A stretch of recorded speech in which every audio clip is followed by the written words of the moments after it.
યુક્લિડની ભૂમિતિના પરિચયમાં ભૂમિતિનું અંગ્રેજીમાં નામ ભણ્યા. આપણે ખબર છે, તમને બધાને હવે યાદ રહી ગયું છે. ભૂમિતિને અંગ્રેજીમાં જીઓમેટ્રી. જીવો એટલે કે પૃથ્વી, બરાબર છે, એટલે કે જમીન, અને મેટ્રી એટલે માપન. એટલે જીઓમેટ્રી એટલે ભૂમિતિ. ભૂમિતિ શબ્દ બે ગ્રીક શબ્દો ભેગા કરીને, જીવો અને મેટ્રી, બે ભેગા કરીને બનાવેલો શબ્દ છે જીઓમેટ્રી. વિદ્યાર્થીઓ, એવું માનવામાં આવે છે કે જ્યારે સૌપ્રથમ જમીનના માપનની જરૂરિયાત ઊભી થઈ છે ત્યારે આ જીઓમેટ્રી શબ્દ એટલે કે ભૂમિતિ શબ્દનો સૌપ્રથમ પ્રયોગ થયો હશે. મેં તમને એ કીધું હતું, આપણા પાઠ્યપુસ્તકમાં નથી આપ્યું પણ જૂના પાઠ્યપુસ્તકમાં હતું કે સૌપ્રથમ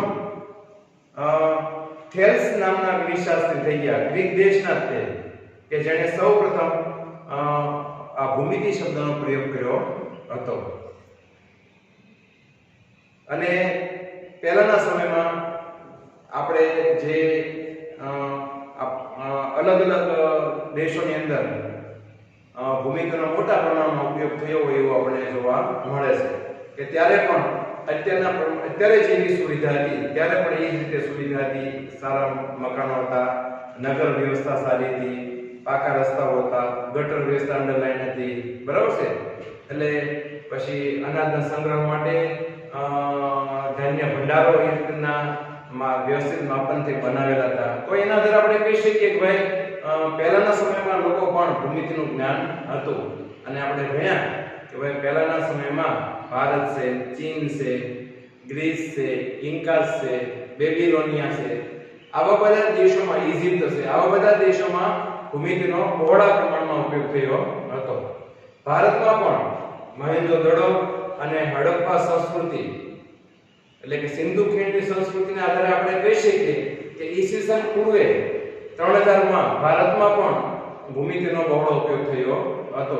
અને એ સમયમાં આપણે ભણ્યા કે જે ઈંટો, મકાનના બાંધકામ માટે ઈંટો ઉપયોગમાં લેવામાં આવતી, એ પણ પાકી ઈંટો હતી આજના સમય જેવી. અને એના ઈંટોની લંબાઈ, પહોળાઈ અને જાડાઈ કે ઊંચાઈ, એટલે લંબાઈ, પહોળાઈ અને જાડાઈનો ગુણોત્તર કેવો હતો?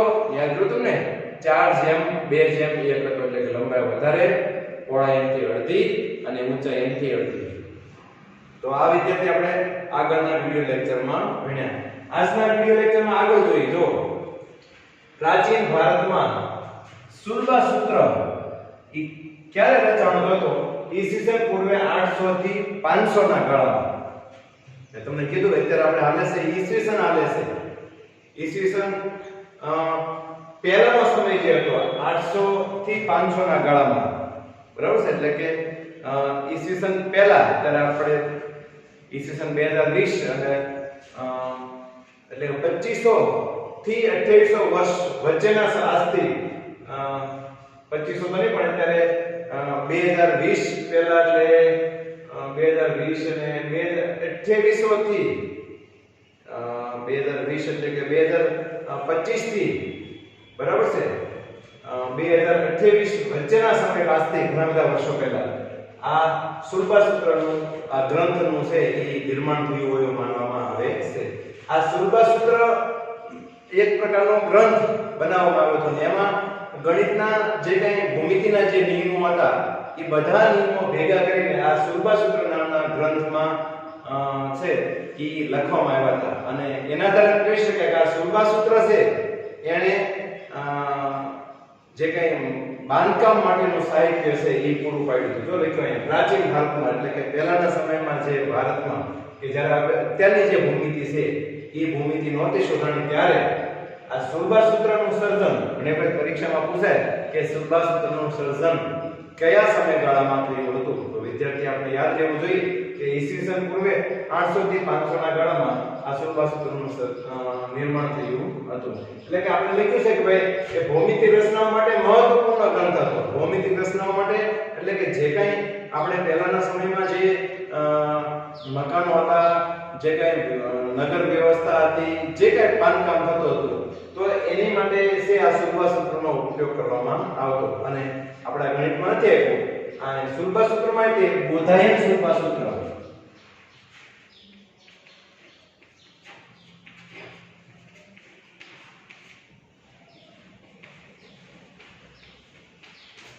આ સૌથી પ્રાચીન બોધાયન શુલ્પા સૂત્ર, સૌથી પ્રાચીન ગ્રંથ. આ બોધાયન શુલ્પા સૂત્ર છે સૌથી પ્રાચીન ગ્રંથ છે કે જેમાં તમામ ભૂમિતિના નિયમો છે એ લખેલા હતા.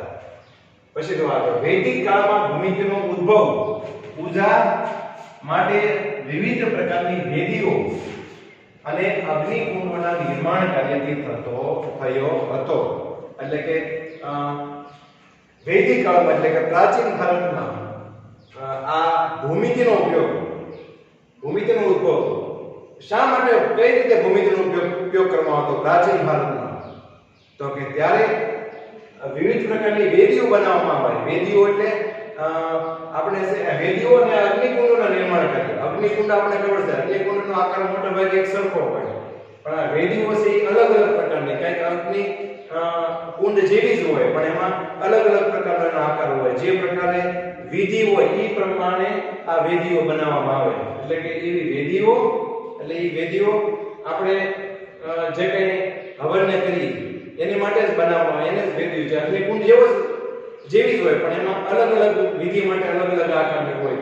એવી વેદીઓ અને અગ્નિકુંડોના નિર્માણ આપણે ખબર છે પહેલાના સમયમાં ઋષિ મુનિઓ હવન કરતા. આપણા પણ તમે બહુ પહેલાના સમયના તમે જો વડવાઓને પૂછો તો રોજ હવન કરતા. ઘણા ઘરે તો હજી પણ રોજ હવન થાય છે. તો હવનમાં આ રીતના અલગ અલગ અગ્નિકુંડો અને વેદીઓનો ઉપયોગ થતો. એના પણ ચોક્કસ આકાર રહેતા. ચોરસ છે, લંબચોરસ છે, ત્રિકોણાકાર છે, ચતુષ્કોણાકાર છે, સમલંબ ચતુષ્કોણાકાર છે. બરાબર છે? તો એના આધારે કહી શકાય કે જૂના સમયમાં પણ આ ભૂમિતિનો છે એ મોટા પ્રમાણમાં ઉપયોગ થતો હતો.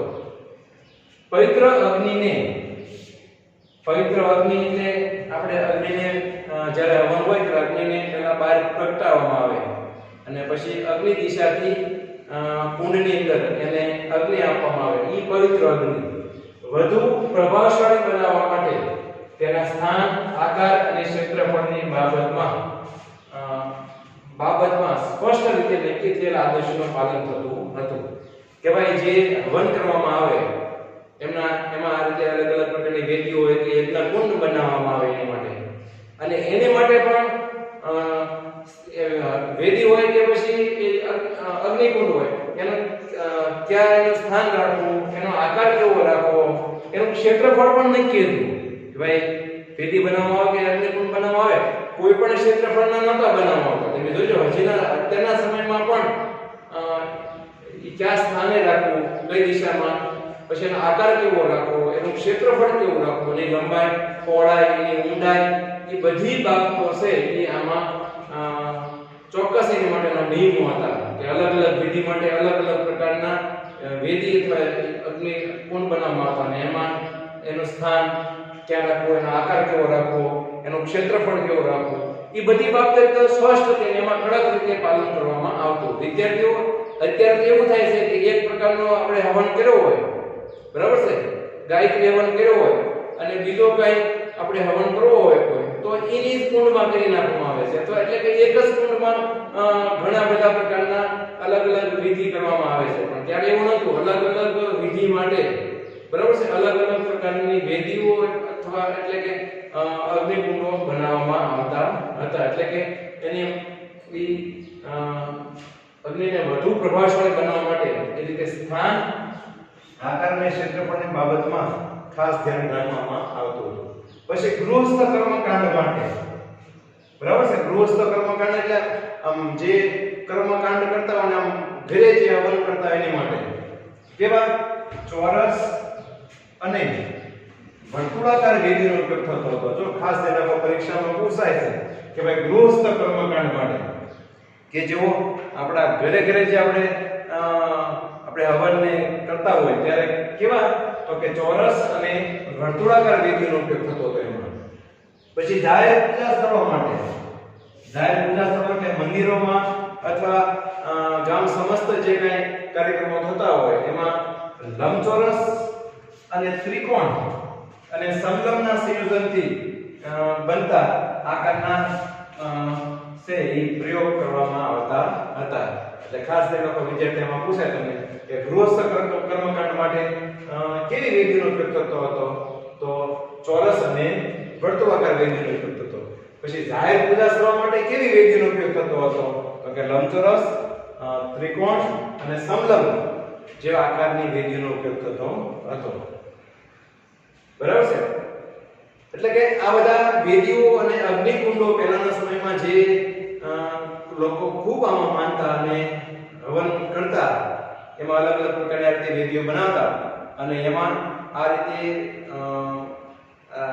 ભૂમિતિના ઘણા બધા નિયમો જે અત્યારે આપણે જે બધા નિયમોનું ત્યારે પાલન કરવામાં આવતું અને એના આધારે કહી શકાય કે પહેલાના લોકોને ભૂમિતિનું જ્ઞાન સારું હતું.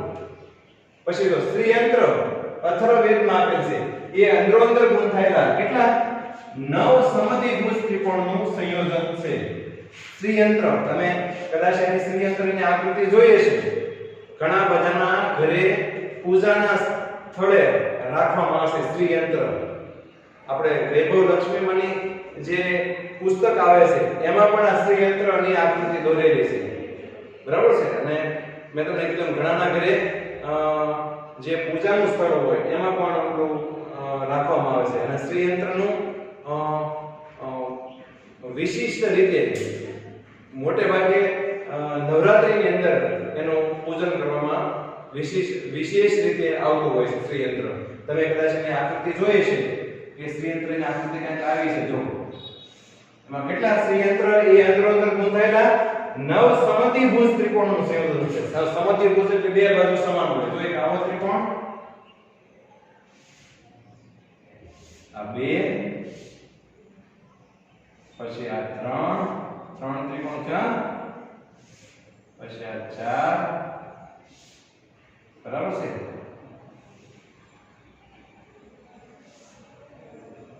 પછી આ 5, પછી આ 6, આ 7, એક આમાં જ પડી જાય છે 8 અને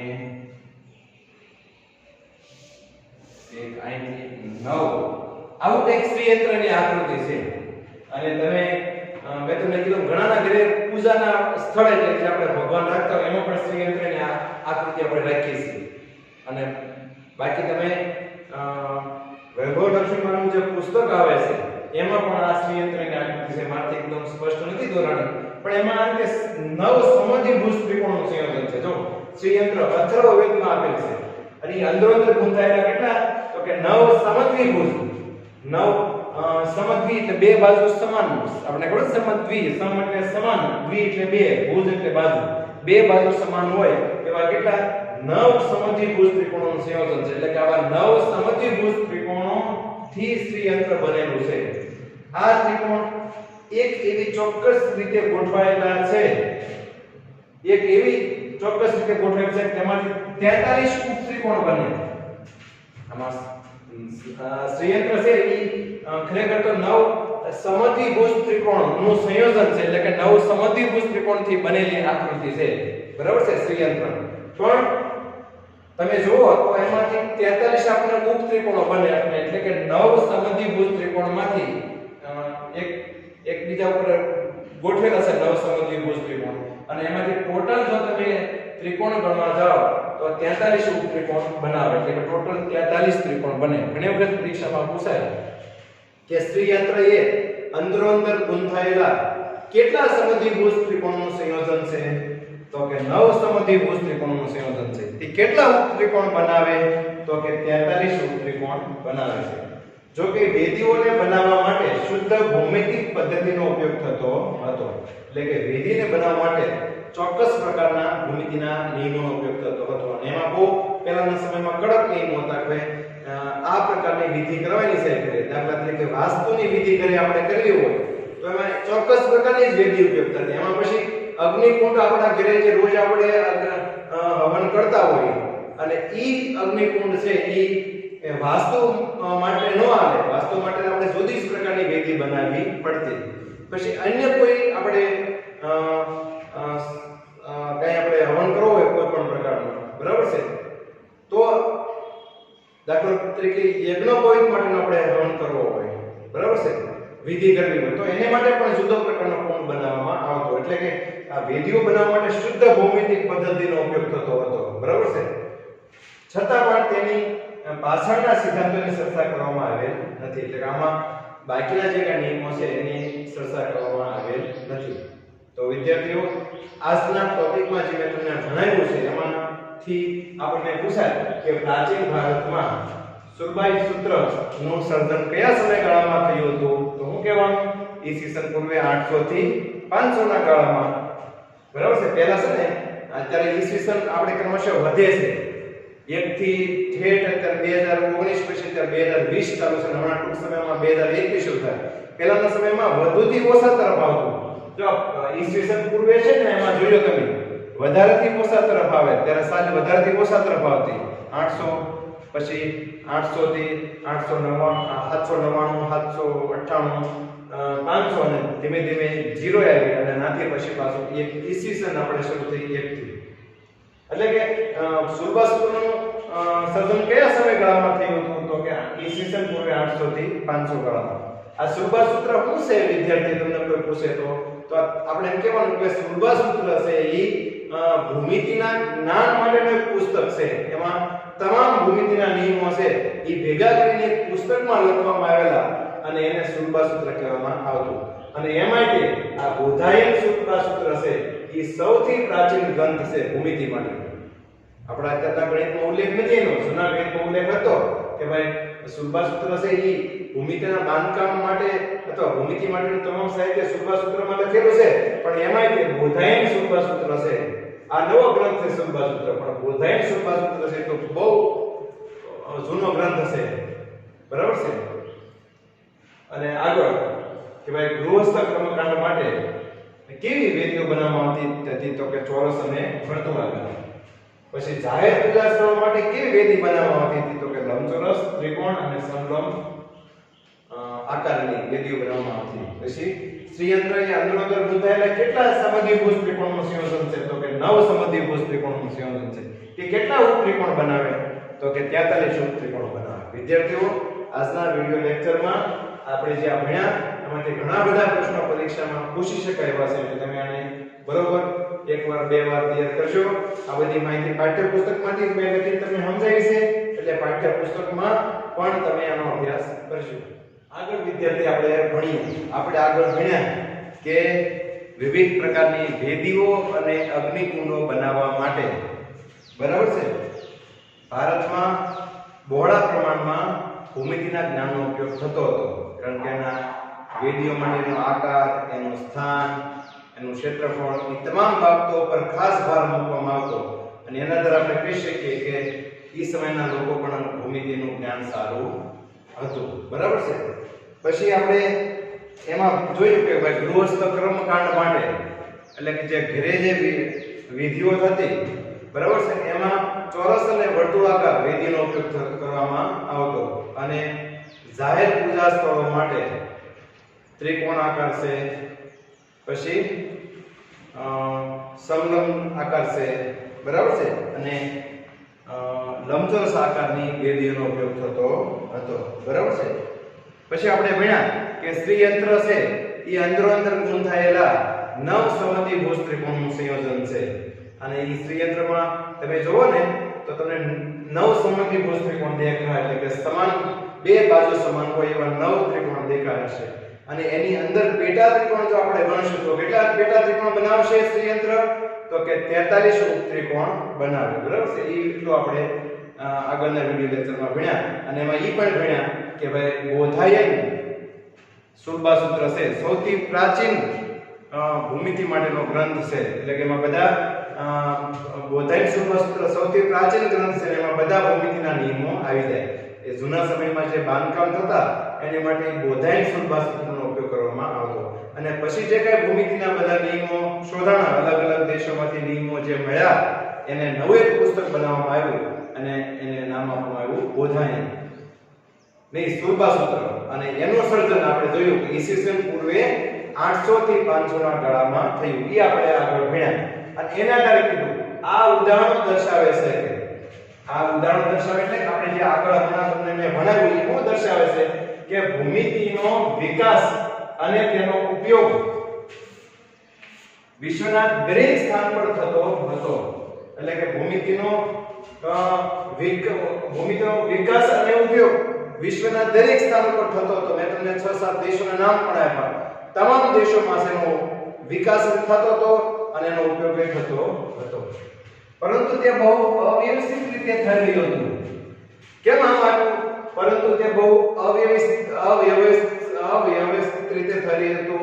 તો કે અત્યારના સમયની જેમ જે કાંઈ અત્યારે શું હોય કે કોઈ ભૂમિતિમાં નિયમ શોધાય તો એને સાબિત કરવામાં આવે અને પછી વિશ્વના તમામ દેશોને વચ્ચે મૂકવામાં આવે અને સાબિત થઈ જાય તો વિશ્વના તમામ દેશો એનો ઉપયોગ કરે અને એને સાબિતી સાથે પણ મૂકવામાં આવે. જ્યારે પહેલાના સમયમાં એવું બધું નહોતું તો આ બધી ટેકનોલોજીનો પણ ઉપયોગ નહોતો, મોબાઈલનો, ઇન્ટરનેટનો. તો એક દેશમાંથી બીજા દેશમાં માહિતી પહોંચતા બહુ વાર લાગતી. એટલે અને એને વ્યવસ્થિત રીતે એવું લખવામાં પણ ન આવતું.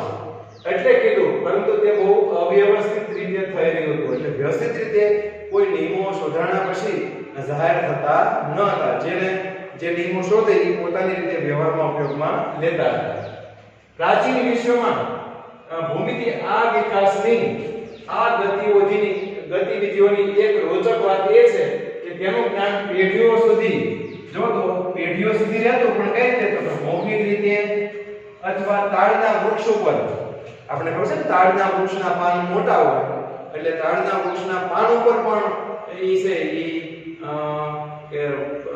ઝાડના વૃક્ષમાંથી એવો રસ અમુક વૃક્ષમાંથી બનાવવામાં આવતો કે એમાંથી તાડના વૃક્ષના પાન ઉપર લખવામાં આવતું. એટલે કે પહેલાના સમયના લોકો ભૂમિતિનું જ્ઞાન છે એ પેઢીઓ સુધી મૌખિક રીતે રાખતા અથવા તાડના વૃક્ષના પાન પર સંદેશ લખીને યાદ રાખતા અથવા કેટલીક અન્ય પદ્ધતિઓ દ્વારા પણ આ ભૂમિતિનું જ્ઞાન આપવામાં આવતું. એટલે જ કીધું કે ભાઈ પરંતુ તે બહુ અવ્યવસ્થિત રીતે થઈ રહ્યું હતું. એટલે કે વ્યવસ્થિત રીતે કોઈ એની માટે કાંઈ નિયમો હતા નહીં. આ ઉપરાંત આપણને એ પણ જોવા મળે છે કે બેબીલોનિયન જેવી કેટલીક સંસ્કૃતિઓમાં ખૂબ વ્યવહારલક્ષી દૃષ્ટિકોણવાળા વિષય સુધી સીમિત રહી. એટલે કે બેબીલોનિયન જે સંસ્કૃતિમાં ભૂમિતિનો ઉપયોગ પહેલાના સમયમાં થયો હતો એવો આપણે આગળ પણ ઉલ્લેખ કર્યો. પણ એમાં ખાલી વ્યવહારલક્ષી ભૂમિતિનો જ ઉપયોગ થતો હતો. એટલે કે વ્યવહારમાં જે કાંઈ ભૂમિતિ વપરાય એનો જ ઉપયોગ થતો હતો. એની કોઈ ભૂમિતિના છે એ નિયમોની કોઈ સાબિતી એની સંસ્કૃતિમાં આપી હોય એવું આપણે જોવા મળતું નથી. એટલે કે વ્યવહારલક્ષી દૃષ્ટિકોણવાળા વિષય સુધી સીમિત રહી. એટલે વ્યવહારમાં જરૂર હતી ત્યાં સુધી એમાં સીમિત રહી. તેમજ આવું ભારત અને રોમમાં પણ રહ્યું. ભારત અને રોમ દેશમાં પણ આ વ્યવહારલક્ષી દૃષ્ટિકોણવાળા વિષય સુધી જ આ ભૂમિતિ સીમિત રહી હતી. એટલે કે વ્યવહારમાં જરૂર પડે એ પ્રમાણે લોકો એને વાપરતા. આપણે ખબર છે ભારતમાં લોકો આ રીતે અગ્નિકુંડમાં અને વેદીઓ બનાવવામાં એમાં અને અલગ અલગ આપણે જોઈએ તો હડપ્પા મોહેંજો-દડોની સંસ્કૃતિમાં એમાં બધામાં ભૂમિતિનો ઉપયોગ થયો પણ જરૂર પૂરતો જ એનો ઉપયોગ થતો હતો. ઇજિપ્ત વાસીઓ દ્વારા વિકાસ પામેલ ભૂમિતિમાં મુખ્યત્વે પરિણામોનું કથન જ સમાવિષ્ટ થતું હતું. ઇજિપ્ત વાસીઓ દ્વારા આપણને ખબર છે મેં તમને પહેલા કીધું કે ઇજિપ્તના પિરામિડ ખૂબ જ પુરાતન છે. આપણે અત્યારે 7 અજાયબીમાં પણ ઇજિપ્તના પિરામિડનો સમાવેશ થાય છે અને એમાં પણ આ જે આપણે જોઈએ ઇજિપ્તના પિરામિડમાં તો અત્યારના તમામ નિયમોનું પાલન થયું છે. કદાચ એવા અત્યારે પિરામિડ બનાવવા ઇજિપ્તના પિરામિડ જેવા તો શક્ય પણ નથી બનાવવા એવી એમાં ટેકનોલોજીનો ઉપયોગ થયો છે.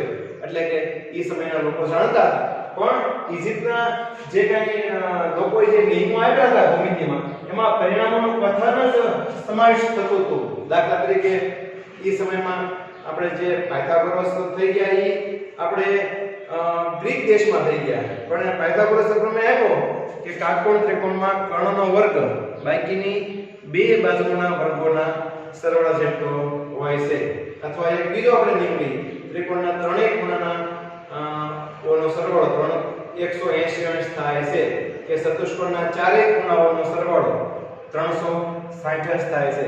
આ બધા ખાલી પરિણામોના કથન જ કહેવાય, સીધું પરિણામ જ છે, કોઈ સાબિતી એમાં આપવામાં આવી ન હતી. એટલે અહીંયા એવું કહેવા માંગે છે કે ઇજિપ્ત વાસીઓ દ્વારા વિકાસ પામેલ ભૂમિતિમાં, એટલે કે ઇજિપ્ત વાસીઓ દ્વારા જે ભૂમિતિ આપવામાં આવી છે એમાં મુખ્યત્વે એટલે કે મોટા ભાગે પરિણામોનું કથન જ સમાવેશ થતો હતો. એટલે કે પરિણામોનું કથન એટલે પરિણામ જે જવાબ આવે આપણે કેમ ચતુષ્કોણના ચારેય ખૂણાનો માપનો સરવાળો કરો તો 360 થાય, એટલે એટલું જ આપેલું હોય કે ચતુષ્કોણના ચારેય ખૂણાનો માપનો સરવાળો 360 થાય છે. અને કઈ રીતે સરવાળો ચારેય ખૂણાનો 360 થાય એની કોઈ સાબિતી આપેલી નહોતી. એટલે કે ઇજિપ્ત વાસીઓએ જે ભૂમિતિ આપેલી હતી એમાં માત્ર પરિણામોનું કથન જ આપેલું હતું, એટલે કે છેલ્લું ફાઇનલ પરિણામ હોય એ જ આપેલું હતું.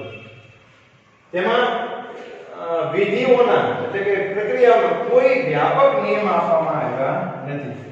એમાં કોઈ વ્યાપક છે નિયમ, બરાબર છે, ઈ આપવામાં આવ્યા નથી. ખાલી પરિણામ જ આપી દીધા, બરાબર છે, કે ભાઈ રેખાખંડ હોય તો બે અંત્ય બિંદુ હોય છે, રેખા છે તો બંને બાજુ સુધી વિસ્તરેલી હોય છે, બરાબર છે. તો એ રીતે ખાલી નિયમ જ સીધા આપવામાં આવ્યા, એટલે સીધા પરિણામ જ આપણને આપવામાં આવ્યા હતા. ખરેખર બેબીલોન અને ઇજિપ્ત વાસીઓએ ભૂમિતિના ઉપયોગ માટે મોટે ભાગે વ્યવહારિક કાર્યો કરવા માટે જ કર્યો. એટલે કે બેબીલોન ના લોકો અને ઇજિપ્ત વાસીઓએ એ સમયમાં બેબીલોનમાં આપણે જોઈએ કે ઇજિપ્તમાં જોઈએ ખૂબ ભૂમિતિનો ઉપયોગ થયો હોય એવું આજના સમયમાં પણ આપણને જોવા મળે. પણ એને શું કર્યું, ખાલી ભૂમિતિનો ઉપયોગ વ્યવહારિક કાર્ય કરવા માટે, એટલે જે કાંઈ કાર્ય કરવા માટે હતું, જે કાંઈ એની માટે ઉપયોગ કર્યો તથા એને કોઈ સાબિત ન કરાય અથવા સાબિત કર્યા હતા તો એને વિશ્વ સમક્ષ રજૂ કર્યા નહીં, તથા તેને એક ક્રમબદ્ધ વિજ્ઞાનના રૂપમાં વિકસિત કરવા માટે ખૂબ જ ઓછું કામ થયું. એટલે કે જેને બેબીલોન અને ઇજિપ્તના લોકોએ પહેલાના સમયમાં ભૂમિતિના નિયમો ખૂબ ઉપયોગ કર્યા, પણ એને વ્યવસ્થિત રીતે કોઈ એના નિયમો વિશ્વને આપ્યા, બરાબર છે, અથવા એને સાબિતી સાથે આપ્યા એવું આપણે જોવા મળતું નથી.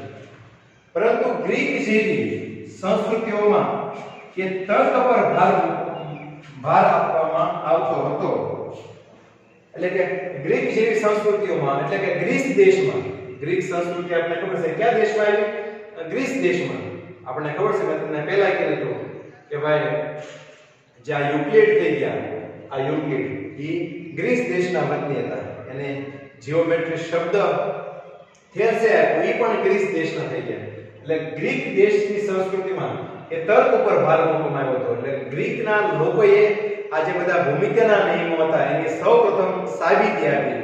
થેલ્સ હોય, આ યુક્લિડ છે, હિલ્બર્ટ છે, પાયથાગોરસ છે, આ બધા ગણિતશાસ્ત્રીઓના જે નામ આપણે સાંભળ્યા છે અને આપણા ભણવામાં પણ આવે છે, એ બધા ગ્રીસ દેશના થઈ ગયા. અને બધા ગણિતશાસ્ત્રીઓ શું કર્યું, આ ભૂમિતિ વિશે ખાસ કામ કર્યું અને આ ભૂમિતિના જે બધા નિયમો બધા દેશોએ જે આપ્યા હતા એને બધાને ભેગા કર્યા અને એને સાબિત પણ કર્યા. મોટા ભાગના નિયમોને, અમુક નિયમો સાબિત ન પણ થયા તો એમાંથી નવી ભૂમિતિનું પણ સર્જન થયું. એટલે કે એક અમુક નિયમો સાબિત કરવા ગયા ગણિતશાસ્ત્રીઓ ગ્રીસ દેશના, તો એમાં એ કદાચ નિયમો સાબિત પણ ન થયા તો એમાંથી નવી ભૂમિતિનું કંઈક સર્જન થયું. એટલે કે સૌપ્રથમ આ ઘણી વખત પરીક્ષામાં પૂછાય કે ભાઈ કઈ સંસ્કૃતિમાં તર્ક ઉપર ભાર મૂકવામાં આવ્યો, તો કે ગ્રીક સંસ્કૃતિમાં તર્ક ઉપર ભાર મૂકવામાં આવ્યો. એટલે કે એમાં એની વિશે વધારે વિચારવામાં આવ્યું, એ નિયમો કઈ રીતે સાબિત થાય, બરાબર છે, અથવા એની કંઈક બુક બનાવવામાં આવી, એવું બધું કાર્ય આ ગ્રીક સંસ્કૃતિમાં થયું. કે કેટલીક રચનાઓ કઈ રીતે થાય છે, બરાબર છે, એની પર એને ખાસ ભાર આપ્યો. ગ્રીસ વાસીઓની રુચિ અનુમાનિત તર્કનો ઉપયોગ કરીને તેમણે સ્થાપિત કરેલા વિધાનોની સત્યતા ચકાસવામાં હતી.